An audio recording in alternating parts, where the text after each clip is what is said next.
इस किस्त का आगाज एक निहायत जज्बाती और फैसला कुन मोड़ से होता है, जहां ज़ीबा अपनी उम्मी और बच्चों के साथ एक नए किराए के घर में मुंतकिल हो चुकी होती है। ये घर अगरचे खाली और सादा होता है, मगर उसके बावजूद ज़ीबा के चेहरे पर एक अजीब सा सुकून और इत्मीनान नजर आता है, क्योंकि वो एक ऐसे माहौल से निकल आई है जहां हर लम्हा खौफ, बेइज्जती और ज़हनी अजियत इसका मुकद्दर बन चुकी थी। नए घर में सामान रखते हुए वो बच्चों को कमरों में एडजस्ट करती है और खुद को मजबूत जाहिर करने की कोशिश करती है। इसी दौरान इसकी बहन फराना की कॉल आती है, जो इसके अचानक घर छोड़ने और खुल मांगने के फैसले पर शदीद हैरान और परेशान होती है। फराना इसे समझाने की कोशिश करती है, मगर ज़ीबा इस वक्त बात करने से ग्रेज करती है। फराना ये फैसला करती है कि वो फौरन पाकिस्तान आएगी, क्योंकि इसे महसूस होता है कि मामला बहुत संगीन हो चुका है। उधर ज़ीबा अपनी उम्मी को भी हौसला देती है और कहती है कि अब वो किसी से डरने वाली नहीं है, क्योंकि उन्होंने अपनी जिंदगी का सबसे मुश्किल फैसला कर लिया है।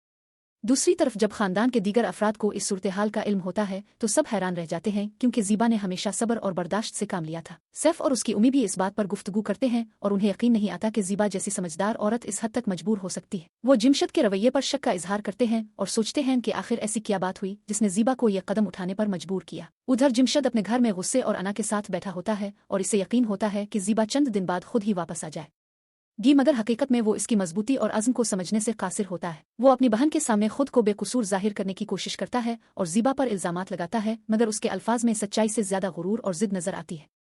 इसी दौरान ज़ीबा अपने भाई और उम्मी के सामने अपने फैसले की असल वजह बयान करती है और बताती है कि जिमशद ने न सिर्फ इस पर हाथ उठाया बल्कि इसके ज़ेवरात और बच्चों के पैसे भी चराए, जिससे इसका एतमाद मुकम्मल तौर पर टूट गया था। वो वाजे करती है कि वो अब अपनी इज्जत और बच्चों के मुस्तकबिल पर किसी किस्म का समझौता नहीं करेगी। इसका भाई उसके साथ खड़ा होता है और इसे यकीन दिलाता है कि वो हर हाल में इसकी मदद करेगा, जबकि खानदान के कुछ अफराद मुआशरे की बातों और बेटियों के मुस्तकबिल के बारे में फिक्रमंद होते हैं। मगर ज़ीबा अब उन बातों से ऊपर उठ चुकी होती है और सिर्फ अपनी खुददारी और सुकून को तरजीह देती है। इसी दौरान एक वकील ज़ीबा को बताता है कि कानूनी तौर पर चंद माह में इसे खुल मिल जाएगी और वो एक आज़ाद जिंदगी शुरू कर सकेगी। ये बात इसके लिए एक नई उम्मीद और हौसले का बाइस बुनती है।